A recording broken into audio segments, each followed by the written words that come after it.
Have you ever paused and wondered what your life is really for? Not what you do to survive, to impress, or to be liked, but what purpose you want to live for, fully, without compromise. What if the path to true freedom and fulfillment begins with a single choice, the choice of your life's task? You wake up with that question lingering like fog over a quiet city. The day begins as usual, the routine's automatic, the noise of life surrounding you. But today, there is a subtle shift. You notice the small hesitations in your mind, the questions that arise. What matters to me? What am I living for? What legacy, however small, do I wish to leave behind? The familiar tug of fear appears immediately, whispering, "This is too big, too uncertain, too dangerous." And yet another voice, quieter but stronger, responds, "This is yours. You have to choose." The book explains that every person has a life task, a central purpose that gives direction to every action, every relationship, every choice.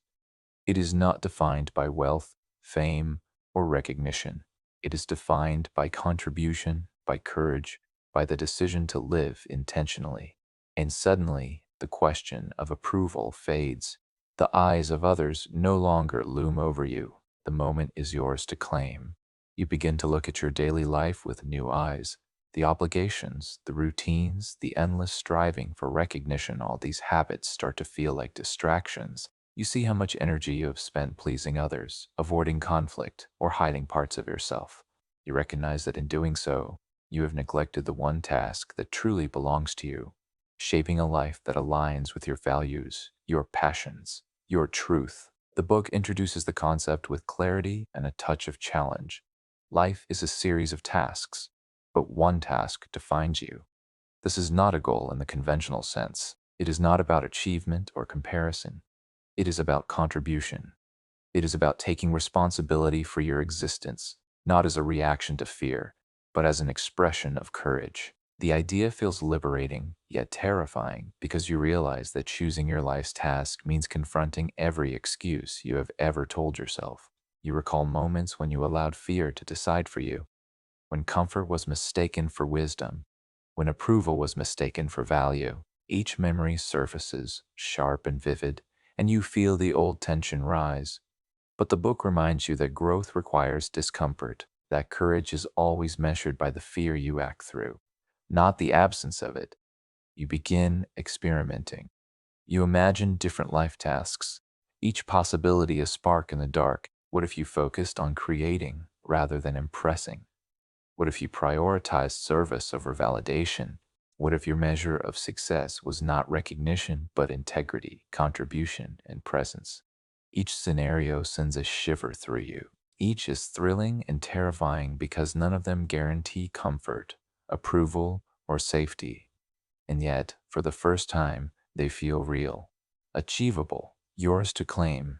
The book emphasizes that choosing your life's task is inseparable from taking responsibility for your own freedom. You cannot delegate this decision, postpone it, or ask for permission. It is yours, and yours alone. You begin to feel the weight of this responsibility. It is heavy, yes, but it is also empowering, because every step you take toward your chosen task is a step into agency, into self-determination, into the life you were meant to live. You reflect on your relationships, your routine to your obligations. The book challenges you to see them in a new light.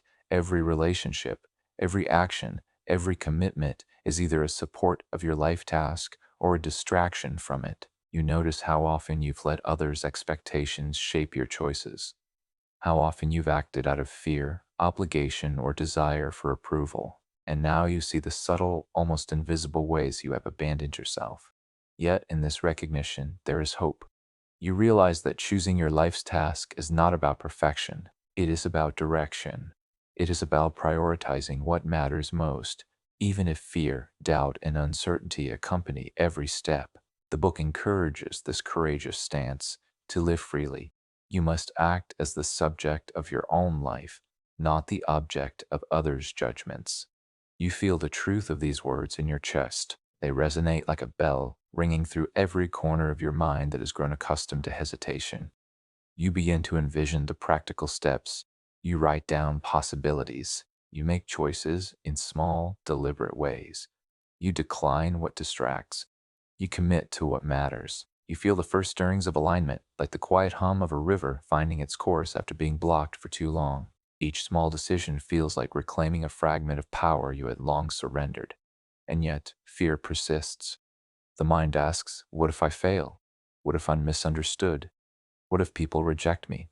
The book reminds you that these questions are inevitable, that courage is not the absence of fear, but the willingness to move forward despite it. You notice your heartbeat, your palms, the tension in your shoulders, but also the rising energy, the anticipation, the clarity that comes from taking ownership of your life. By the end of the day, you feel something profound shifting.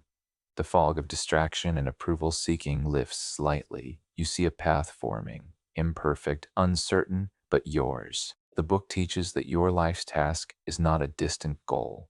It is a lens through which every decision, every action, every interaction can be aligned. The moment you embrace it, life gains direction, meaning, and momentum. The chapter closes with the tension of possibility. You are not fully free yet. Fear still whispers. Doubt still lingers. The path is not straight, and it will not be easy. But for the first time, you feel the quiet power of choice, the agency to shape your life intentionally. The question that hangs in the air is both terrifying and exhilarating. Now that you see your task, will you have the courage to live it fully? And the next chapter begins with a deeper dive into freedom, not as an abstract idea, but as lived experience. The journey continues with the moment you begin to act, not for approval, not for recognition, but for the life only you can create.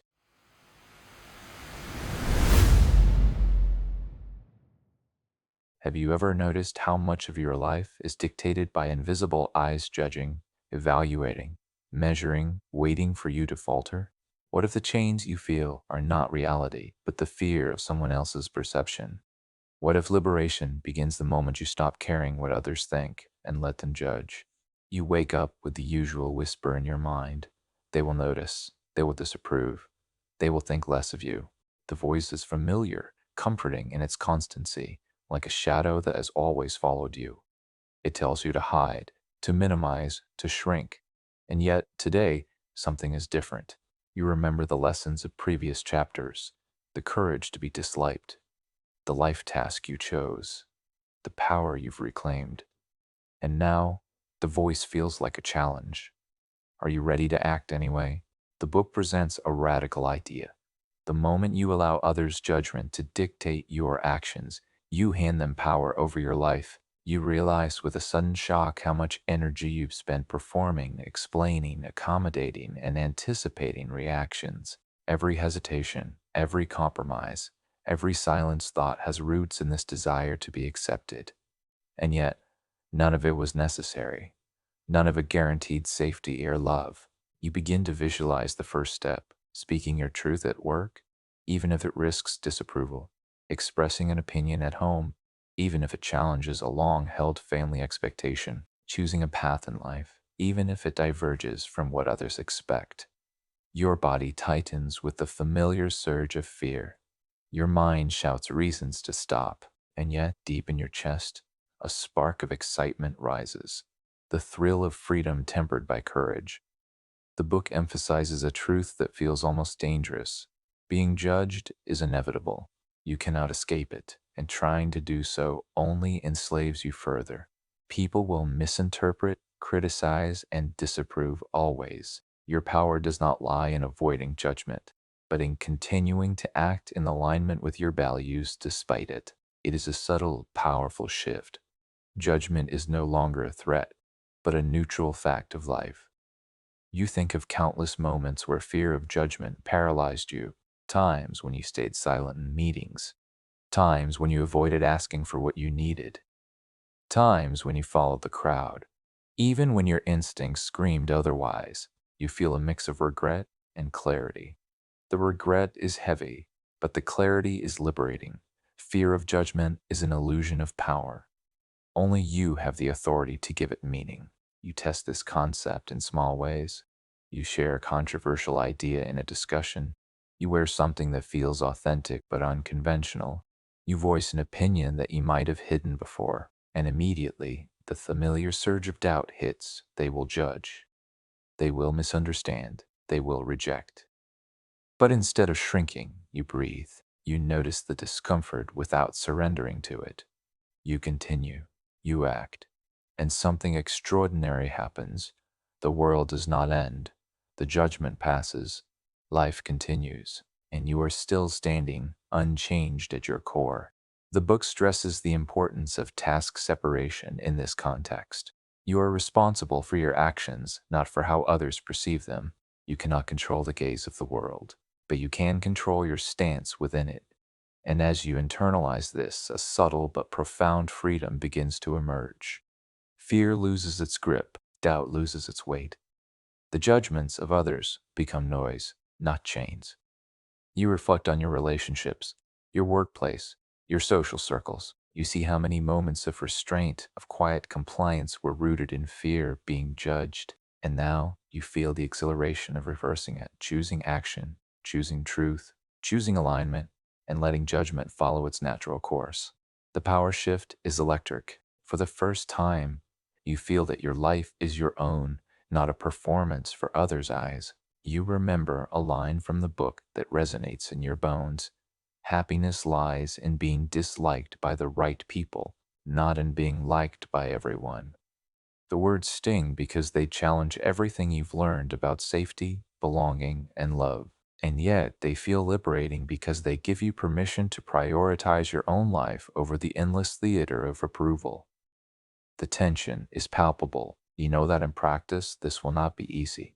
You will be misunderstood, criticized, perhaps even isolated. But the chapter makes clear that these are not consequences of courage. They are the unavoidable realities of authenticity. And every act of brave alignment, every small decision to live unshackled from approval, compounds into a new momentum, a new sense of self, a new freedom. You begin to see the pattern clearly. The fear of judgment is a learned behavior, a habit that can be unlearned. Every time you act despite it, you weaken its hold. Every moment you prioritize your values over approval, you reclaim power that was quietly handed away long ago. And with each act, your life becomes less about fear and more about fulfillment. The chapter closes with a challenge and a promise. The challenge is immediate. Choose one small action that risks judgment today. Speak your truth. Take a step in your life's task.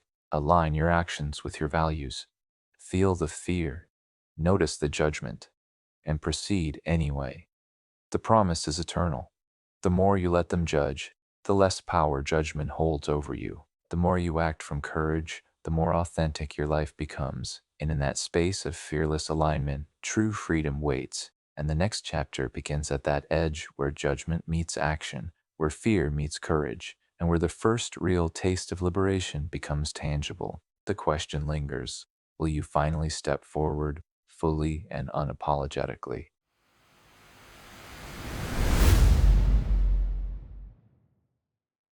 Have you ever noticed the silence that follows when you stop performing for others? The absence that creeps in when you finally act for yourself? What if stepping into your own life meant that some people you love and thought would always start to drift away? You feel it first as a subtle shift, almost imperceptible. A friend doesn't reply as quickly. A colleague no longer laughs at your jokes with the same warmth. Family members glance at you differently, as if unsure of the new version of you. At first, you doubt yourself. Did I do something wrong? Did I misstep? Did I hurt someone? The old reflex to apologize, explain, or retreat rises immediately. But now, you pause. You remember the lessons of courage, of letting them judge, of acting according to your life's task. You realize this is not failure. This is a consequence of growth. The book explains this with precision. Freedom, authenticity, and living according to your own values will inevitably cause some people to pull away. Because for years, your presence in their life was shaped by expectation, compromise, and compliance. When you stop being what they need you to be and start being what you are, the balance shifts. And in that shift, some relationships cannot hold. You feel the familiar pang of loss sharp and real. Memories of shared laughter, late night conversations, small comforts, and habitual companionship surface. Your mind whispers, maybe I should step back. Maybe I should revert. Maybe I should be who they want me to be. But deep inside, you feel another voice. Quieter at first, but stronger with each heartbeat. You cannot shrink now. You cannot return. You must continue. The book introduces a critical insight. The moment someone pulls away is not a judgment on your worth. It is a revelation of their limits, the boundaries of what they can accept in another person. And as harsh as it feels, it is a gift. It clears the path for connections that are authentic, unburdened, and mutual. For the first time, you glimpse the difference between dependency and choice, between compliance and alignment. You think about relationships you've maintained out of fear, the ones you've performed for, the ones you've appeased, the ones you've quieted yourself to preserve. You see now how much energy they drained, how much small, subtle power you surrendered, how much self you withheld. And as painful as it is to acknowledge, you understand some of those people were never your true companions. They were co-creators of a life shaped by fear. The tension is palpable. A part of you wants to chase them back, to soothe, to explain, to convince them that you are still the same person they loved. But the book warns, this is the trap. Trying to regain approval from those who cannot accept your freedom only reinforces the chains you have worked so hard to break. Instead, courage asks you to stand firm, to honor your path, to accept that loss is part of the process. You notice an unexpected feeling begin to rise. It is grief, yes, but also relief. A quiet relief that the relationships that remain will be rooted in truth, not performance. That the energy you once invested in maintaining appearances can now flow into your life's task, your passions, your authentic connections. That the people who stay do so willingly, not out of obligation, fear, or expectation. The book emphasizes that this is a test of inner freedom. The fear of abandonment is primal, yet its mastery is transformative. You see that every time you let go of the need to control others' reactions, every time you choose alignment over approval, every time you allow someone to leave rather than compromise yourself, you reclaim a fragment of your soul. You reflect on moments when others have pulled away in the past. How much you clung, how much you tried to force connection, how much you compromised, and now you see that the ones who left made space for growth, your growth, and theirs. The separation is not rejection of you, but of the dynamic that could no longer sustain both parties authentically. A scene rises in your mind, a crowded room, laughter echoing, eyes meeting, and you standing in the middle of it, unchanged by absence, unaffected by judgment, grounded in your own purpose. The energy is different. Heavier, yes, but also pure. The weight of performance lifted, the thrill of authenticity palpable. And in that moment, you sense the beginning of something deeper. Relationships chosen freely, not out of habit or fear, but out of mutual resonance. The book leaves you with a paradox that hums in your chest. The moment people pull away, the space they leave is not emptiness. It is freedom. Freedom to focus on what matters, to nurture what is real, to cultivate courage and connection simultaneously. And this is the stage where life's true transformation begins. The chapter closes on the edge of both fear and exhilaration. You feel the pull of loneliness, but you also feel the surge of independence. You recognize that to live fully, you cannot cling. You must step forward, trusting that authenticity, not approval, will guide your path. And in that tension, you hear the next question whispering, if letting go allows freedom, what will you now choose to hold close? The next chapter begins with that choice, a test of courage, and the first encounter with the true power of unconditional living. The journey continues into the place where independence and connection meet, and where you discover the relationships you are truly meant to have.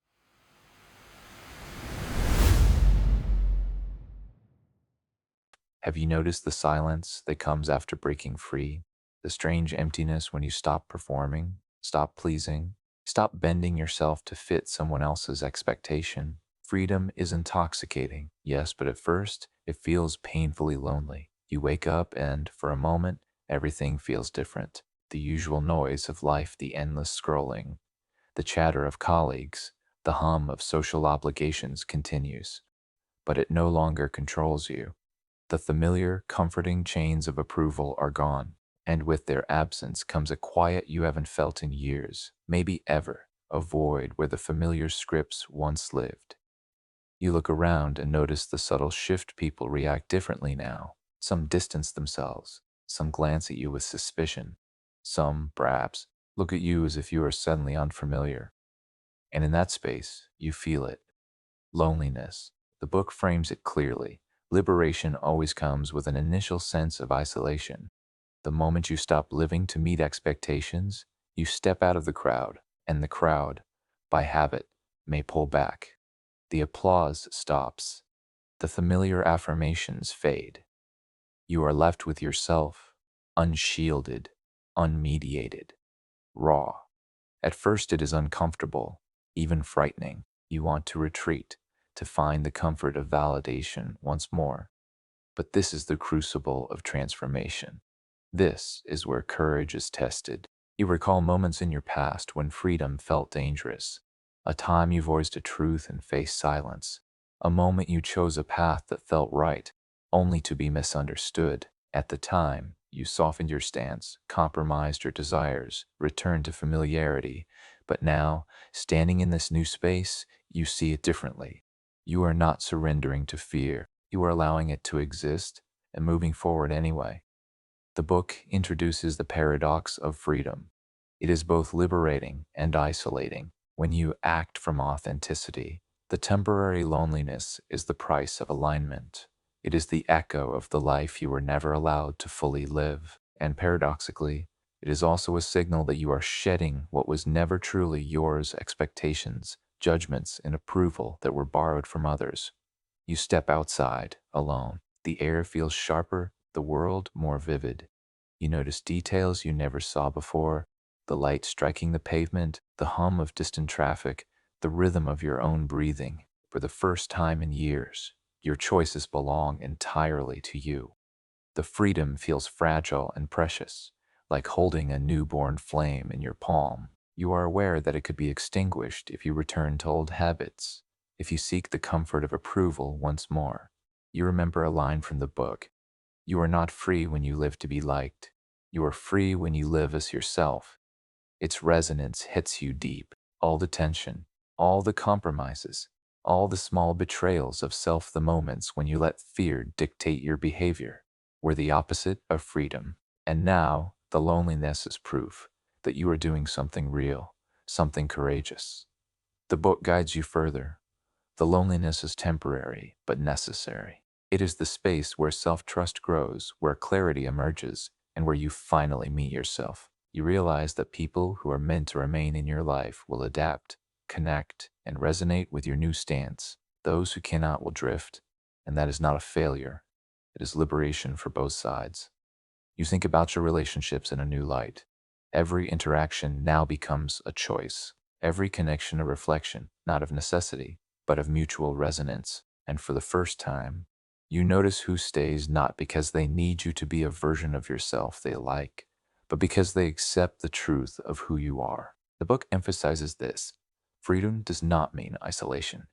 It means authenticity and connection. You feel fear rising again, the instinct to retreat into comfort, to perform, to seek approval. But the book reminds you that growth exists in that tension. Courage is not absence of fear. It is action in spite of it. You breathe through it. Take the next step. Speak the words you've long held back. Make the choices that align with your values. The loneliness remains, but it softens. It transforms into quiet strength, the kind that roots you in yourself rather than in others' perceptions. A scene forms in your mind, you walking alone down a long corridor, light filtering through high windows, shadows stretching across the floor. Every step echoes. You are aware of the emptiness around you, but also of your presence, your agency, your power. The world is vast, uncertain, and challenging, but for the first time, it is yours. The chapter closes on that delicate edge between fear and empowerment. You are alone, yes, but alive in a new way. The book leaves you with a question that hums beneath your skin. If freedom feels lonely at first, will you have the patience and courage to inhabit that space long enough for connection, clarity, and purpose to grow? The next chapter begins with the first glimpse of that growth, the moment where independence and trust in self meet, where fear softens, and where life begins to feel both vast and meaningful. The journey continues as you learn to walk confidently in your own light, even when shadows fall around you.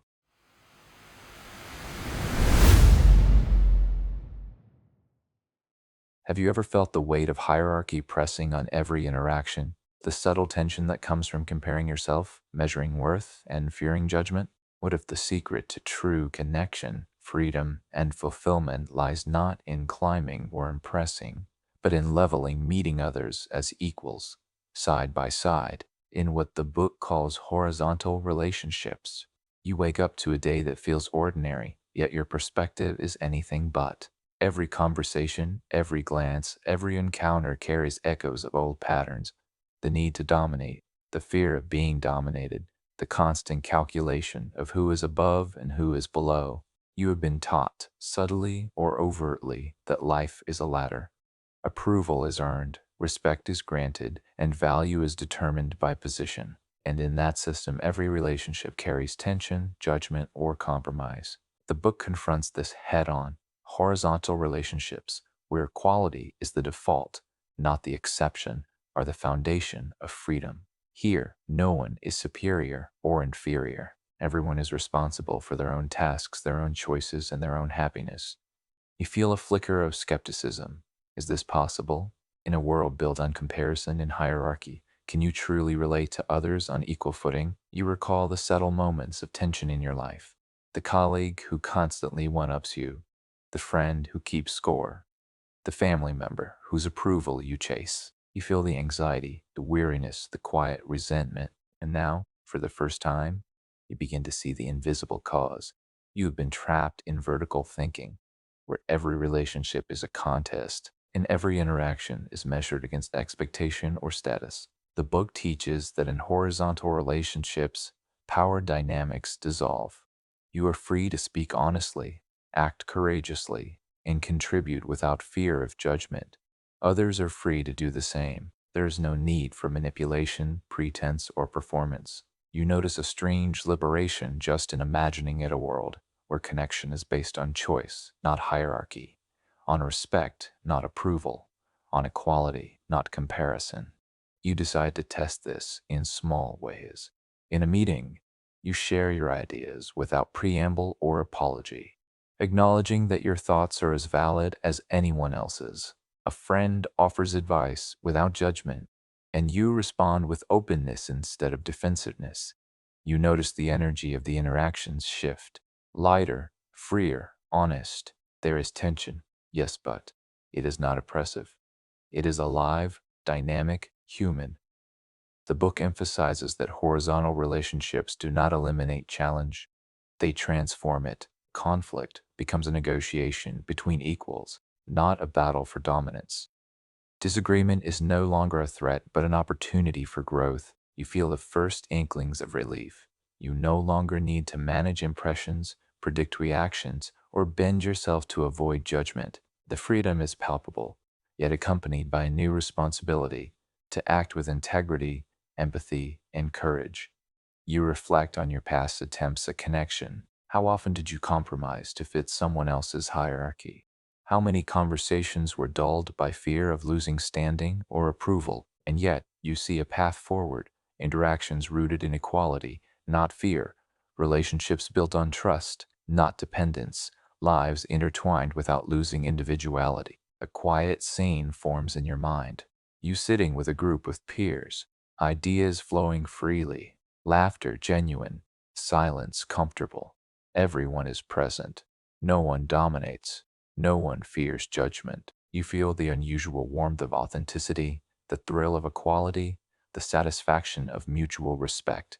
It is different from anything you have experienced before, and yet it feels right. The book introduces another subtle but profound point. Horizontal relationships are not passive. They demand courage, honesty, and self-responsibility. You cannot rely on hierarchy, manipulation, or appeasement to navigate them.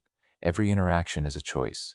Every connection a reflection of your integrity. You feel the weight of this responsibility, tempered by the liberation it brings.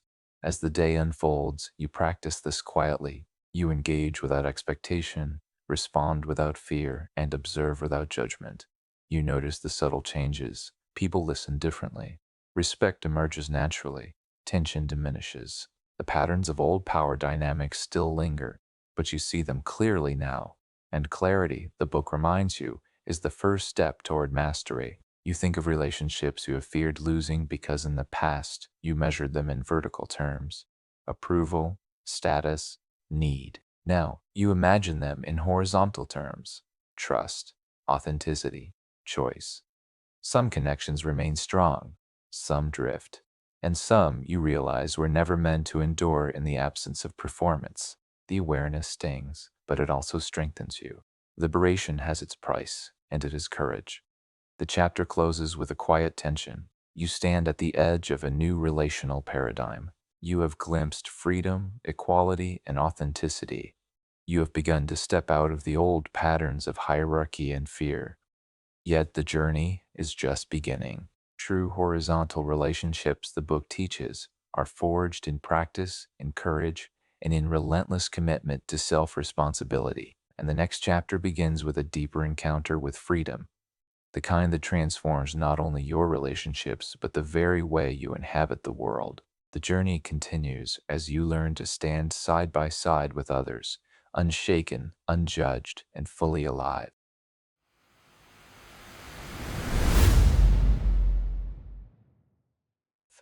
Have you ever felt the exhausting pressure to stand out, to be admired, to prove your worth, the constant race to be seen as exceptional, unique, extraordinary? What if the very thing you're striving for, the spotlight, the validation, the recognition, is the thing keeping you from freedom? You wake up with that familiar ache, a quiet tension in your chest. The world has taught you that being special is the path to value, to love, to happiness. Every decision, every effort, every choice has been subtly or overtly geared towards standing out, being recognized, earning applause. And yet, the book challenges you with a startling truth. The desire to be special is a trap. It binds you to comparison, envy, and fear. It prevents you from living authentically and contributing fully. You look at your life with unflinching honesty. The achievements you once cherished now feel like performances. The accolades you sought, once so sweet, now feel like chains. You notice how much energy has gone into cultivating an image, maintaining appearances, and seeking approval. And in that awareness, a subtle nausea rises. All this striving has been exhausting, lonely, and ultimately hollow. The book frames it in Adlerian terms. The desire to be special is a compensation for feelings of inferiority. It's the quiet whisper in your mind telling you, I am not enough unless I am admired. And so you compete, you compare, you manipulate, you perform. You think it will bring freedom, but it only tightens the invisible chains. You feel the tension of this realization. You recall moments when you held back, hid yourself, or acted out of envy or pride. Times when you measured your worth against someone else's success. Times when comparison dictated your mood, your confidence, your relationships. And now, for the first time, you see it clearly. The quest to be special is not liberation, it is imprisonment. The book offers a radical alternative. Stop trying to be special. Embrace ordinariness, equality, and contribution. Let go of the need to be admired or noticed. Stop measuring your value through external validation. Instead, act from authenticity, integrity, and courage. Focus not on recognition, but on participation, on connection, on living fully within your chosen life task. You feel resistance immediately. Part of you rebels. But what about ambition? What about progress? What about being remembered? The book answers quietly but firmly. Ambition is not the problem. The problem is when ambition is rooted in comparison, pride, and the need to be seen as exceptional. True fulfillment comes from action, from contribution, from engagement, not from the applause it might generate. You begin to imagine it, a life where your decisions are guided not by how special they make you look, but by whether they align with your values. A day where your achievements are for your own growth, not for external approval. The first steps are subtle, almost imperceptible. Speaking honestly without embellishment, completing work without expectation of recognition, choosing relationships without seeking admiration. And yet, the energy shift is palpable, a lightness you haven't felt in years. The book emphasizes a profound paradox. The moment you stop striving to be special, you begin to feel extraordinary, not in the eyes of others, but in your own. The burden of comparison lifts. The fear of judgment diminishes. The quiet joy of autonomy, integrity, and alignment begins to fill the space that applause once occupied. You think of the moments in your life when you sought validation, the applause that never satisfied, the recognition that always felt fleeting, the envy that crept in despite success. And now you understand these moments were not failures.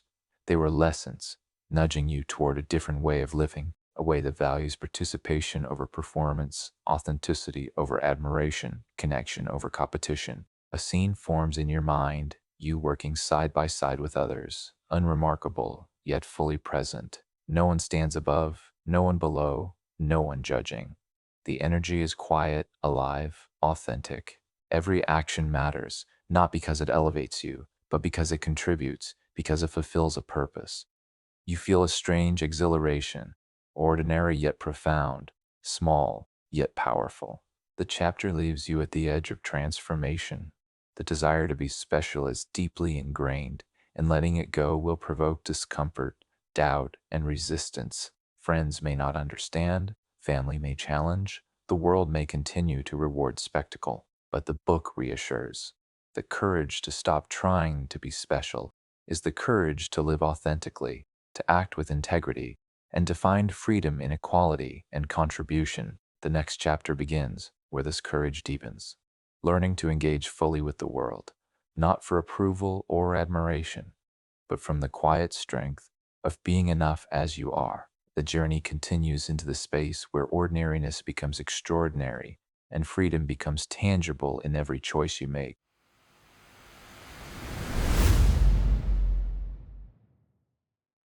Have you ever paused to ask yourself why you do what you do? Is it to be seen, to be admired, to earn applause? Or is it to make a meaningful difference, however small, in the lives of those around you? What is the secret to true fulfillment is not recognition, but contribution. You wake up with that question lingering in the quiet of your room. The usual hum of distraction is there, the emails, the notifications, the constant comparison. But today it feels distant. You notice the tension in your chest, the pull of old habits, the urge to measure success by likes, comments, promotions, or praise. But the book interrupts that instinct with a simple, radical idea. Happiness is found in contribution, not recognition. You start your day observing people around you, the barista who greets every customer with care, the colleague who quietly supports a struggling teammate, the neighbor who tends the shared garden. None of them are seeking admiration, yet their actions ripple through the lives of others. And slowly, a realization dawns. Impact does not require spotlight, applause, or approval. It only requires courage to act for the sake of something larger than yourself. The book explains that when we focus on recognition, we give our power away. Every act becomes a transaction. I perform, therefore I am validated. Approval becomes a currency, and life becomes a ledger. But when we focus on contribution, the ledger disappears. Actions are no longer weighed against expectation. They are measured by their effect, however subtle, on the world or the people we touch. You feel a shift in your chest, a subtle loosening of invisible chains. You think about your own life. How many decisions were made for recognition? How many words were spoken? Achievements chased? Smiles forced all to maintain an image or gain approval. and how empty those moments felt, even in triumph. The book frames this beautifully. When your focus is on contribution, approval becomes unnecessary, fulfillment becomes inevitable. You feel the truth of this echo in your body, the quiet vibration that resonates in your core. You begin experimenting. You help a colleague without expecting gratitude. You complete a task with care, not to impress, but because it matters. You listen fully to a friend, not to earn praise, but to be present. At first, your mind protests. No one will notice. No one will care. But the book reassures. The value of contribution is not in recognition. It is in the act itself, in the integrity and intention behind it. As the day unfolds, you notice subtle shifts. The satisfaction of contributing without expectation is profound. Your energy feels lighter. Your actions feel purposeful. The tension of needing to impress or earn fades, and yet there is an edge, the fear that without recognition, you might be invisible, forgotten, irrelevant. The book meets this fear directly. The desire to be remembered is a shadow of the need to matter. Contribution, in its purest form, fulfills that need without strings attached. You reflect on moments in your past when recognition guided your behavior. How often did you prioritize appearance over essence? How often did fear of being overlooked dictate your choices? And now, you see a path forward. Focus on the ripple of your actions, not the spotlight. Serve, create, support not for applause, but for the simple, quiet power of impact. A scene forms in your mind, you walking through a park, picking up litter, helping a stranger carry groceries, smiling at a passerby. Each act seems small, almost imperceptible, and yet you feel the subtle shift in the air around you, the quiet gratitude of life responding to intention. You realize that contribution, unlike recognition, cannot be measured externally. It is felt internally, deeply, as a quiet satisfaction that grows with every act aligned with purpose. The book emphasizes that choosing contribution over recognition is a practice, not a one-time decision. Every interaction, every effort, every choice is an opportunity to prioritize impact over applause. You notice the freedom this brings, no longer weighed down by judgment, comparison, or expectation. You act from integrity and courage. The world may not notice, and that is precisely the point. You feel a surge of clarity. Recognition is fleeting, conditional, and external. Contribution is eternal, unconditional, and internal. Every small act that benefits others, even unseen, shapes the world and shapes you, and in that shaping, you discover the truest form of fulfillment and joy that cannot be taken, bought, or measured, only lived. The chapter closes with a quiet tension and a thrilling sense of possibility. You have glimpsed a life untethered from approval, guided instead by meaningful contribution. The path is not easy. Old habits, fears, and doubts will challenge you.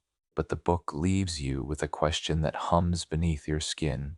Will you continue to act not for recognition, but for the ripple of good you can leave in the world? The next chapter begins at the intersection of contribution and courage, where action, freedom, and choice converge into the life you are meant to lead. The journey continues as you step fully into the practice of living for impact, not applause, and discovering the quiet power of authenticity. Have